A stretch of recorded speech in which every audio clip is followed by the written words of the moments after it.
infus lebih besar ke tekanan darah? Ya, bisa ya, betul. Jadi pemasangan infus itu kan pasti berpengaruh berhubungan sama gaya gravitasi. Jadi menyebabkan zat cair dalam wadah itu, di wadah infusnya itu ya, di wadah infusnya itu tertarik ke bawah, ke titik bumi. Karena kalau gravitasi itu kan pasti jatuhnya ke bawah. Kalau melayang itu berarti nggak ada gaya gravitasi. Nah, tekanan hidrostatis ini berhubungan juga sama gaya gravitasi. Jadi dia itu kalau ada zat cair itu yang digantung itu pasti kan zat cairnya itu tertarik ke bawah, ke pusat ke inti bumi. Nah, semakin tinggi kita menggantung zat cair yang dalam wadah itu, semakin tinggi kita menggantung infusan, maka tekanannya juga akan semakin besar. Tekanan zat cairnya juga akan semakin besar. Sehingga tekanan zat pada dasar wadah juga semakin besar. Nah, nggak mungkin dong kalau misalnya kita gantung infus, cairannya itu bukan ke bawah, tapi malah jadi ngumpul ke atas. Nggak mungkin dong, berarti ngelawan gaya gravitasi ya. Pasti kalau kita gantung infus, cairannya itu kan jatuh ke bawah. Kayak bisa kita lihat kayak gini. Ini kan kantongnya ada yang berkurang begini kan di bagian atas, agak kempes. Karena itu kan cairannya melawan gaya gravitasi, jadi pasti tertarik ke bawah. Jadi lebih cembung pasti yang di bagian. Nah, itu kenapa ketika kita memasang infus itu, infusnya harus lebih tinggi dari badan pasien supaya cairannya itu bisa mengalir. Coba kita bayangin kalau kantung infusnya kita taruh di lantai, sedangkan pasien ada di bed, ada di atas tempat tidur. Kira-kira bisa ngalir nggak itu cairan infusnya? Nggak bisa, Kak. Bisa. Nggak bisa ya. Nah, itu pemanfaatan atau hubungan tekanan hidrostatis sama dunia keperawatan. Ketika kita memasang infus, gaya gravitasi itu menyebabkan zat cair dalam wadah selalu tertarik ke bawah atau ke inti bumi. Nah, semakin tinggi zat cair dalam wadah, semakin tinggi itu ya kita gantung infusannya, maka semakin besar tekanan zat cair tersebut. Bisa dipahami ya? Kalian boleh catat kalau kalian merasa ini perlu kalian catat ya. Perlu diulang nggak? Diulang, Kak. Oke. Kakak ulang ya. Jadi, dalam pemasangan infus, gaya gravitasi ini menyebabkan zat cair dalam wadah selalu tertarik ke bawah karena adanya gaya gravitasi.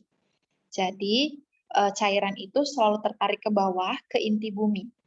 Nah, semakin tinggi kita gantung cairan dalam wadahnya, cairan dalam infus, maka akan semakin besar tekanan zat cairnya. Sehingga cairan infus itu bisa mengalir dari atas ke bawah. Gitu ya. Bisa dipahami ya?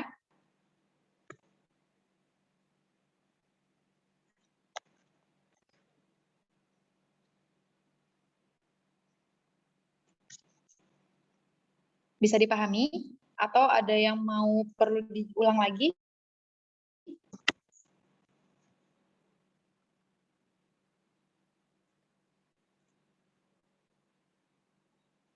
Suara kakak jelas atau putus-putus ya? Jelas, Kak. Oke. Udah ya. Ini jelas ya. Kalau jelas biar kakak next di materi selanjutnya. Jelas, Kak. Jelas, Kak. Selanjutnya, setelah tekanan hidrostatis,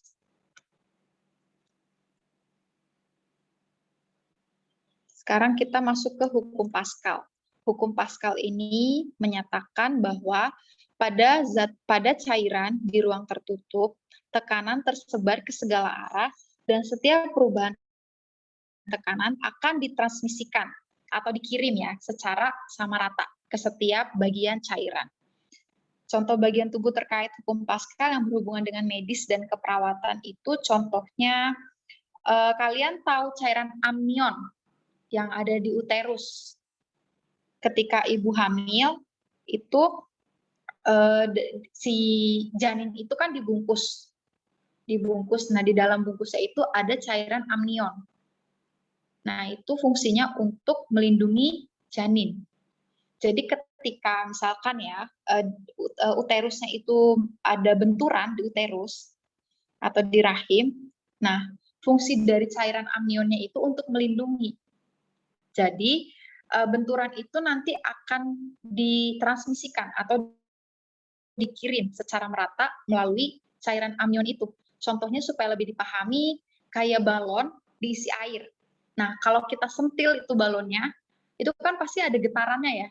Nah, getaran itu nanti kalau di balonnya di dalamnya itu ada bendanya, air itu yang melindungi benda itu dari getaran yang kita hasilkan dari ketika kita menyentil balonnya. Kalian bisa paham nggak? Enggak. Oke, Bisa, Kak. paham ya. Nah, contoh lainnya itu fluida di dalam mata. Jadi di mata ini kan kita ada cairan. Nah, cairan itu atau fluida itu berfungsi untuk melindungi retina. Nah, jadi kalau kornea mata mendapat tekanan yang keras gitu, tekanan yang keras, tekanan itu nanti ditransmisikan ke bagian dalam mata sampai ke saraf optik. Nah, contohnya apakah? Contohnya kalian tahu penyakit glukoma nggak?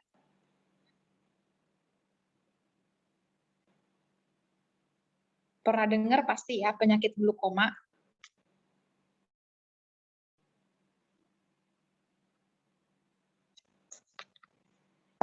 Halo, Belum, Dek? Kak. Belum. Belum. Penyakit glukoma itu penyakit apa ya? Kerusakan saraf mata yang diakibatkan karena tekanan. Itu disebutnya penyakit glukoma. Nah, kenapa glukoma itu bisa terjadi? Penyakit glukoma itu kan terjadi karena kerusakan saraf akibat tekanan yang kuat. Jadi, ketika mata itu mendapat tekanan, maka tekanan itu kan terjadi di kornea. Nah, kornea itu kan tadi kornea itu kan bagian mata yang berhubungan tadi sama fluida.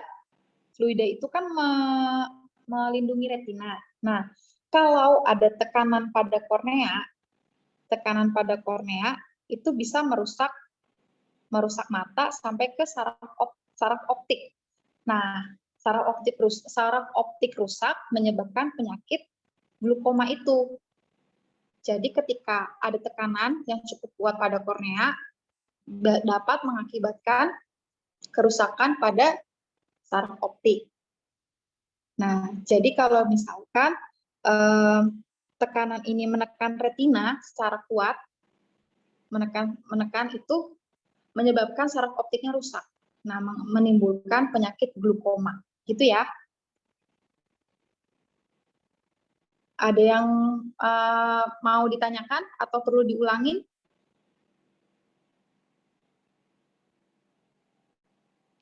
Halo, Dek. Jelas. Lanjut aja. Udah jelas, Kak.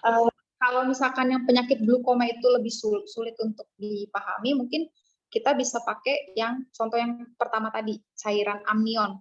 Itu lebih gampang sih menurut Kakak. Ya. Oke, kita next ya. Selanjutnya hukum Boyle. Hukum Boyle ini bunyinya hukum yang menyatakan bahwa tekanan pada suatu massa gas akan tetap berbanding terbalik dengan volumenya. Jika pada suatu temperatur tertentu volume meningkat, maka tekanan akan berkurang dan sebaliknya. Nah, ini tadi berarti tekanan sama volume ini berbanding terbalik ya.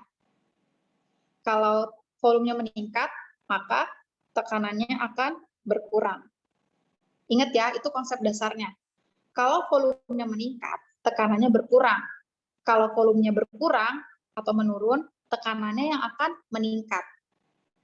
Contoh penerapannya itu, ini seperti digambar ya, kegiatan atau mekanisme pernafasan. Pernafasan itu kan bukan cuma kita ngambil nafas, tapi ada proses ketika kita menghirup nafas, dan juga mengeluarkan udara dari paru. Itu baru bisa disebut sebagai mekanisme pernapasan. Ada yang masih ingat nggak proses inspirasi itu penjelasannya bagaimana? Yang ketika diafragma berkontraksi, kemudian otot-otot interkostal eksternalnya juga berkontraksi. Ada yang masih ingat nggak?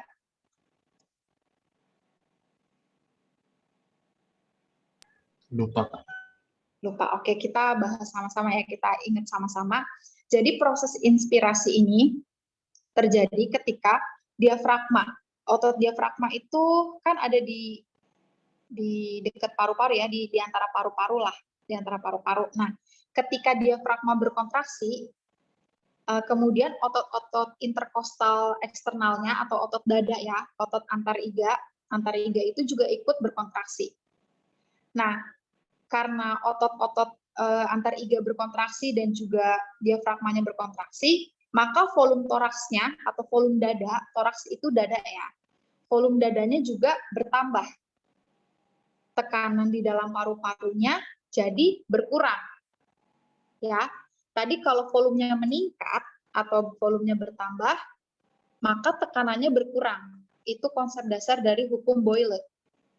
Nah, kalau volume toraksnya bertambah, maka tekanan di paru-parunya berkurang. Nah, akibatnya volume paru-paru meningkat, maka tekanan di dalam paru-paru itu lebih rendah dari tekanan di atmosfer.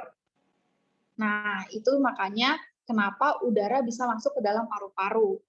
Karena ketika volume toraksnya bertambah, lalu tekanannya menjadi berkurang, jadi volume di paru-paru itu meningkat. Dan tekanannya itu menjadi lebih rendah dari atmosfer. Oleh karena itu udara bisa masuk ke paru-paru. Nah, kalau ekspirasi sebaliknya. Tadi otot diafragma itu kan berkontraksi. Kalau kita buang nafas atau ekspirasi, berarti otot diafragmanya berelaksasi. Otot-otot interkostal eksternalnya atau otot-otot dadanya juga ikut berelaksasi.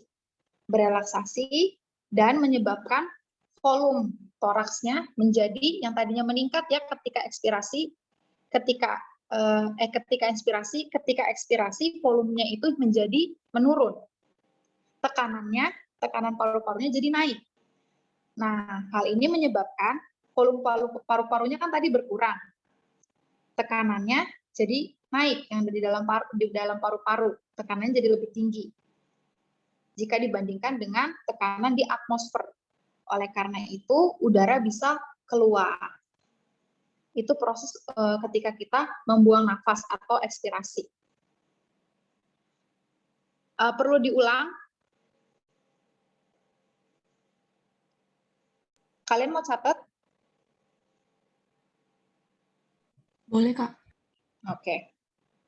Jadi proses inspirasi ya, yang pertama, diafragma dan otot-otot dada atau otot interkostal eksternal itu berkontraksi. Pelan-pelan, Kak. Oke. Otot diafragma dan juga otot-otot interkostal berkontraksi.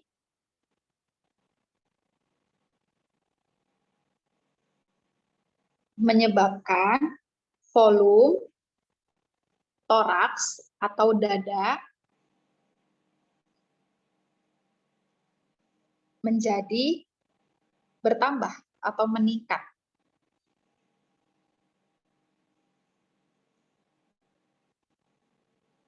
Maka tekanan di dalam paru-paru akan berkurang. Nah, itu hukum Boyle-nya ya. Volume paru-parunya meningkat, tekanan di dalam paru-parunya berkurang. Nah, ketika volume paru-paru meningkat, maka tekanan dalam paru-paru lebih rendah di atmosfer.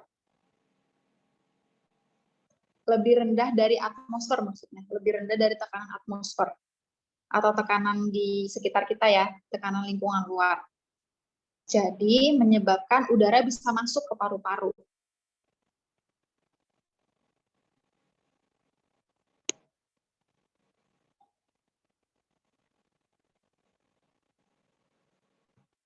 Oke, itu inspirasi. Kalau ekspirasi kebalikannya. Ada yang bisa sebutin kalau yang ekspirasi gimana? Tadi kan yang inspirasi udah tuh. Ekspirasi kan kebalikannya doang.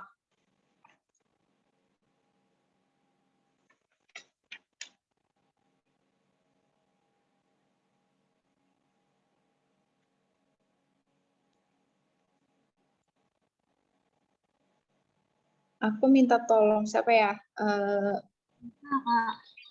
Ya? Oke, Deta. Untuk ekspirasi, diafragma dan otot dada berelaksasi. Setelah itu, volume toraks dada menurun dan paru-paru tekanan di paru-paru naik. Setelah itu udah keluar. Itu secara singkatnya, Pak. Ya itu betul ya. Itu konsep Boyle-nya, betul. Jadi apa namanya? Ketika kita membuang nafas, otomatis otot diafragma dan juga otot-otot dada itu kan berelaksasi. Nah, menyebabkan volume toraksnya berkurang, tapi tekanan di paru-parunya bertambah. Nah, karena volume paru-parunya berkurang, tekanan dalam paru-parunya lebih tinggi dari atmosfer. Nah, itu mengapa kita bisa mengeluarkan nafas, gitu ya.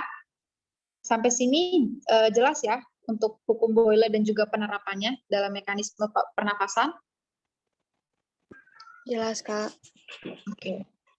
Selanjutnya hukum Dalton. Hukum Dalton ini menyatakan bahwa pada campuran gas, tekanan yang diberikan oleh setiap gas adalah sama dengan tekanan pada keadaan di mana hanya gas tersebut yang mengisi suatu ruangan. Jadi dirumuskan P total sama dengan P1, P2 ditambah P1 ditambah P2 ditambah P3 ditambah Pn, tak terhingga ya berarti. Nah, penerapannya apa? Ketika kita bernafas itu, kita menghirup apa? Udara. Nah, O2. ya, kita menghirup udara ya, O2, udara atau O2, oksigen. Nah, ternyata udara yang kita hirup itu adalah campuran gas. Jadi, nggak murni O2 aja. O2 pasti ada, tapi kalau berdasarkan sumber ya, 79% itu mengandung nitrogen, 21%-nya oksigen, 0,5%-nya uap air, 0,03%-nya karbon dioksida, sama ada gas-gas lainnya. Nah, itu penerapannya. Berarti total udaranya bisa kita hitung. Kayak P total sama dengan P tekanan nitrogennya, ditambah tekanan oksigen, ditambah tekanan uap air, ditambah tekanan karbon dioksida. Kayak gitu ya untuk penerapan dari hukum Dalton ini. Ketika kita mengambil nafas udara ya, oksigen, yang kita hirup itu campuran gas. Gitu. Bisa dipahami?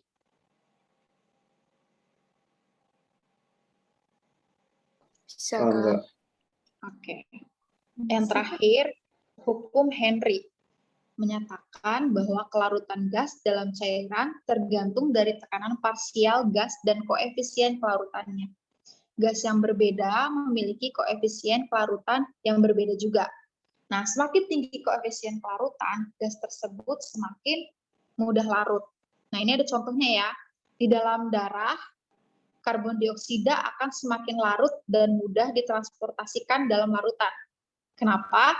Karena ini tadi, koefisien itu kan mempengaruhi gas tersebut mudah larut atau enggak. Nah, kalau karbon dioksida ini mudah larut, berarti dia memiliki koefisien yang tinggi. Nah, akan tetapi oksigen kurang larut dan membutuhkan pembawa. Nah, pembawa ini disebut hemoglobin. Pasti udah pernah dengar ya hemoglobin itu apa? Udah, Kak. Okay. Sel darah merah. Iya, hemoglobin. Fungsi hemoglobin apa ya? Mengikat oksigen. Ya, betul. Mengikat oksigen. Makanya oksigen ini membutuhkan pembawa. Nah, pembawanya ini ya hemoglobin yang berfungsi untuk mengikat oksigen. Kenapa sih oksigen ini kurang larut? Ya karena itu koefisien kelarutannya itu rendah. Jadi yang mudah larut itu karbon dioksida ketimbang oksigen. Nah, bisa dibayangin kalau tubuh kita itu kekurangan oksigen. Oksigen itu kalau di tubuh kita ini kan fungsinya untuk apa?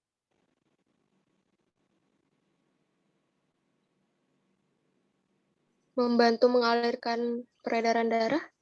Ya, di darah itu kan pasti ada oksigen. Nah, Hb ini kan tadi fungsinya untuk mengikat oksigen. Nah, oksigen ini nanti dalam darah dibawa dari paru-paru ke jaringan tubuh. Nah, fungsinya apa? Nanti O2 dalam darah ini akan bergabung dengan makanan yang kita makan. Nutrisi-nutrisinya itu untuk apa?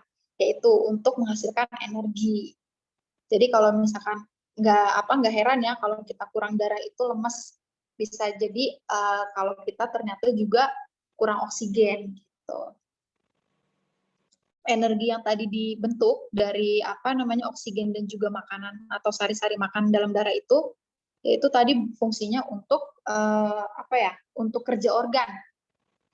Karena kan pasti kerja organ itu membutuhkan energi. Energi itu ya dihasilkan dari makanan dan juga oksigen yang ada dalam darah. Sampai sini ada yang mau ditanyakan untuk hukum Henry? Jelas, Kak. Jelas ya, oke. Masih ada waktu sekitar 7 menit, kita review ya.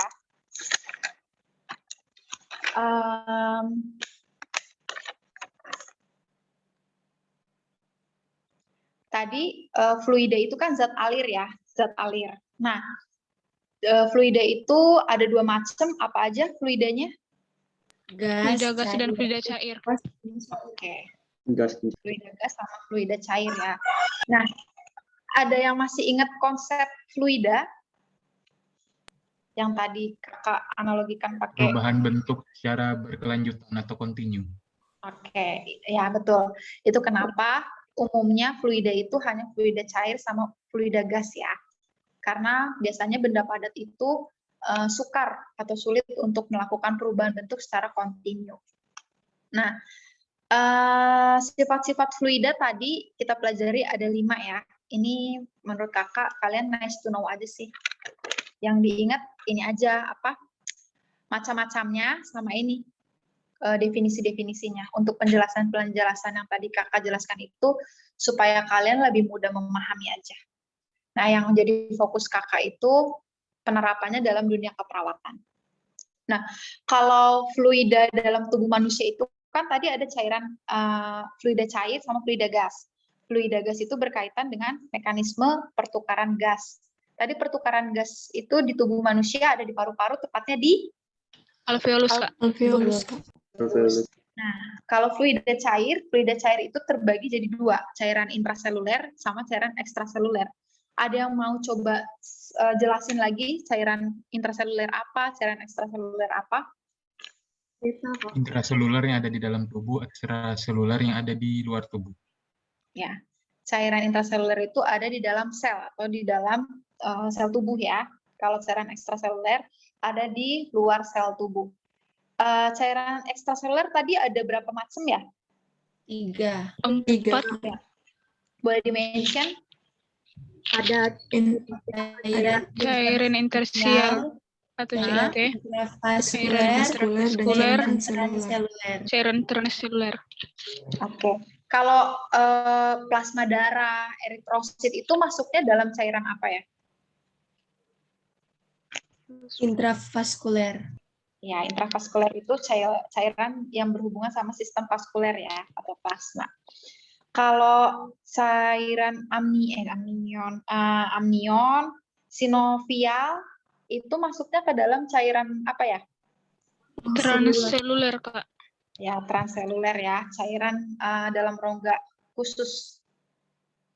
Oke, konsep dasar tekanan yang harus kalian ingat tadi apa konsep dasarnya banget?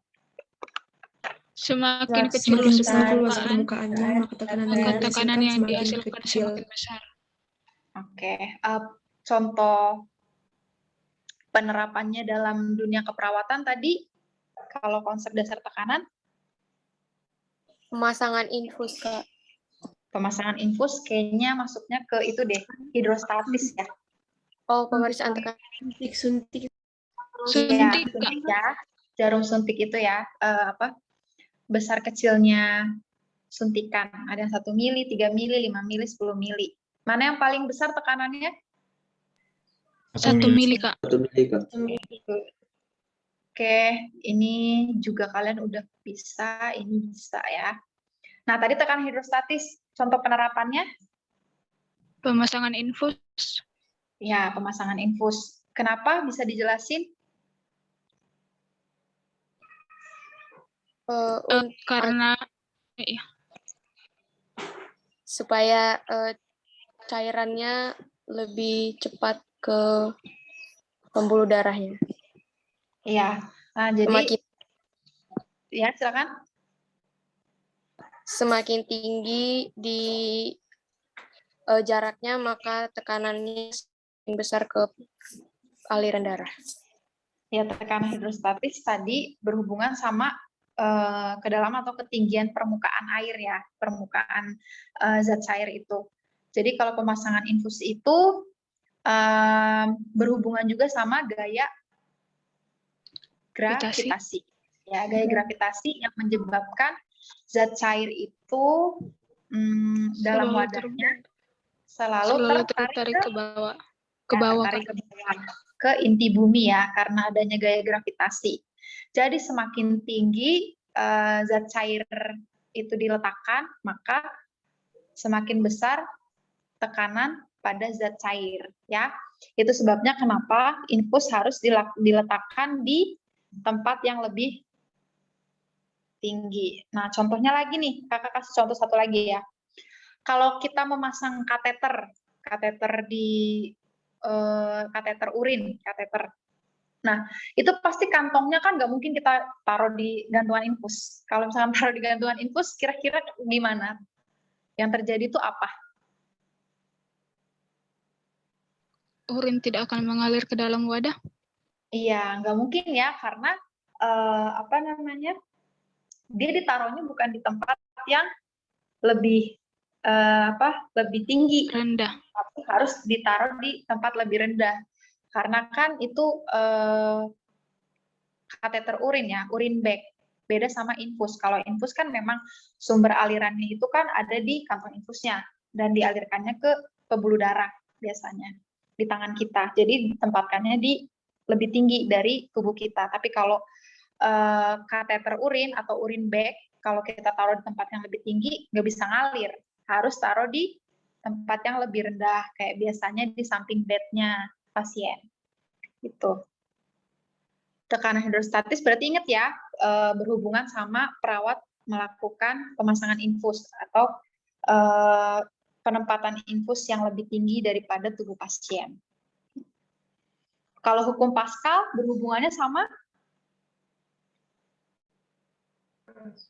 Cairan pada ruang tertutup, contohnya seperti galon di dalam air di dalam galon. Balon. Ya. Kalau di dunia keperawatan ini berhubungan sama apa? Cairan amnion. Iya, cairan uterus, amnion. Kak. Ya, cairan amnion di uterus ya, yang berfungsi untuk melindungi janin. Nah, itu kan cairan amnion itu kan tertutup, nggak terbuka. Jadi fungsinya itu untuk melindungi janin dari benturan atau tekanan. Ketika di uterus itu terjadi benturan, maka benturan itu akan ditransmisikan atau dikirimkan secara merata, sama rata ke setiap bagian cairan. Nah, jadi yang kena pengaruh dari benturan itu hanya cairannya. Tapi si janinnya itu nggak terkena pengaruh. Tapi beda ya kalau benturannya itu lebih kenceng. Tapi kalau misalkan hanya benturan yang kecil-kecil aja itu nggak terlalu berpengaruh. Contohnya yaitu balon yang diisi air. Tapi kalau nanti ditanya harus jawab sesuai dengan ini ya, ilmu keperawatannya ya, yang berhubungan sama dunia keperawatan. Oke. Iya, Kak. Nah, kalau hukum Boyle berhubungan dengan Proses inspirasi dan ekspirasi, Kak. Ya, proses inspirasi dan ekspirasi. Mekanisme pernapasan ya, ini penerapannya kalau di dunia keperawatan. Ada yang bisa mention nggak proses inspirasi tadi yang udah sama-sama dipelajari itu gimana?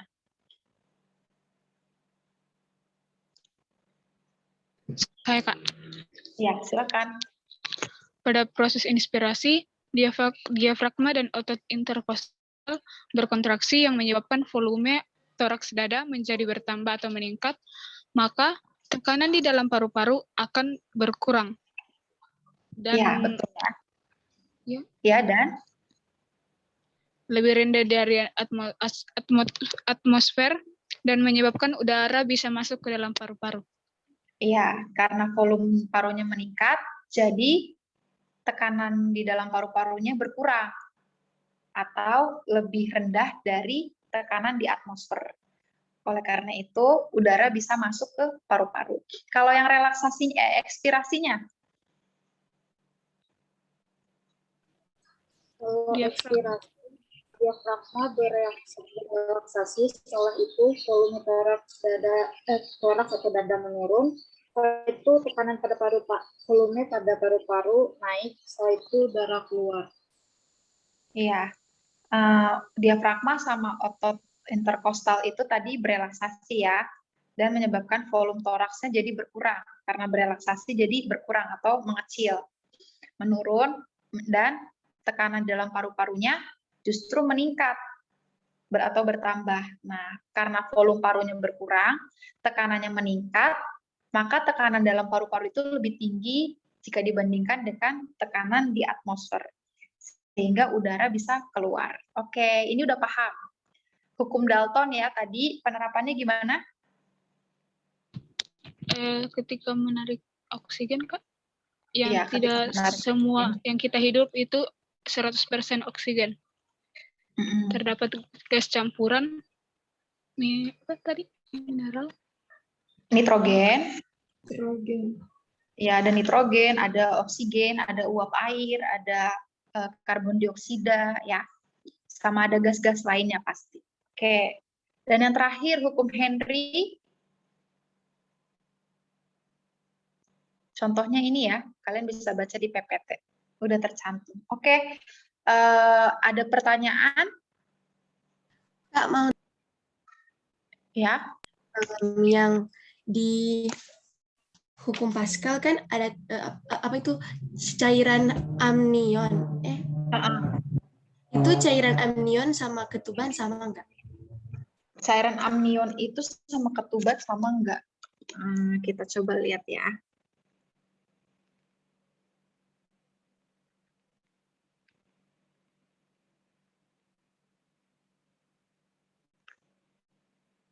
Sama.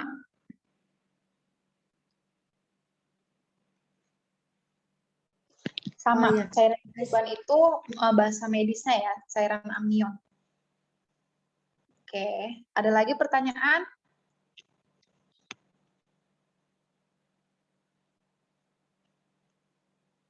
Enggak ada, Kak. Enggak ada ya, oke. Semuanya boleh on cam.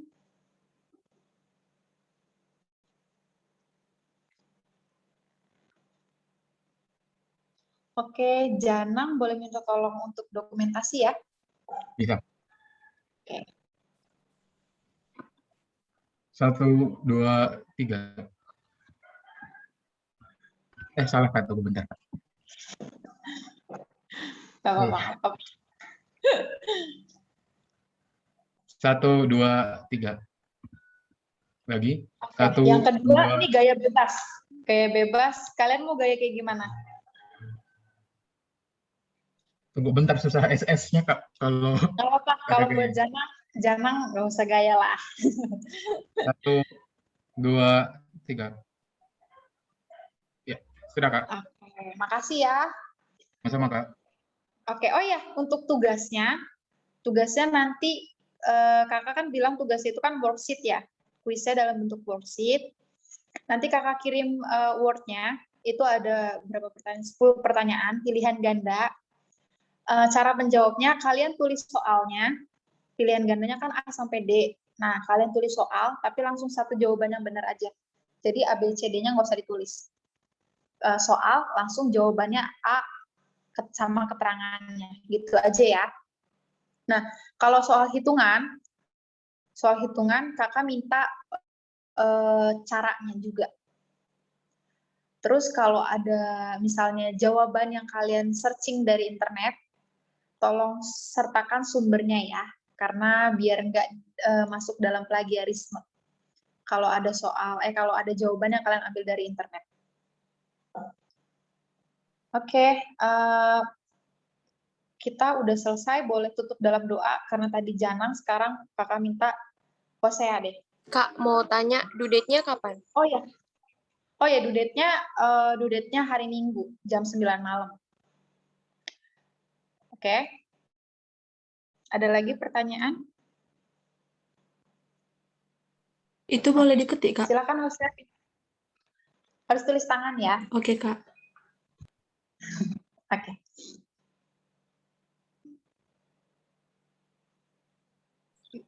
Saya yang doa. Iya, saya yang doa. Mari kita berdoa. Terima kasih Tuhan buat hari ini, karena kami telah menyelesaikan sesi pertama kami dalam pelajaran sains. Berkati kami agar kami dapat mengerti yang telah kami pelajari dan dapat kami ingat untuk bekal kami sebagai keperawatan nanti ya Tuhan. Berkati juga kakak tutor kami, berikan dia kesehatan selalu agar dapat mengajar kami di hari-hari berikutnya. Ini doa kami dan memohon berdoa yang syukur. Ya, amin. Terima kasih Jana. Boleh live ya. Kakak minta maaf ya Makasih, kalau Kak. ada kesalahan-kesalahan sama kendala-kendala dan kekurangan-kekurangan. Nanti jam Oke, Tuhan berkati. Makasih, Kak. Terima kasih Ya. Kak. Berkati. Makasih, Kak. Makasih, Kak.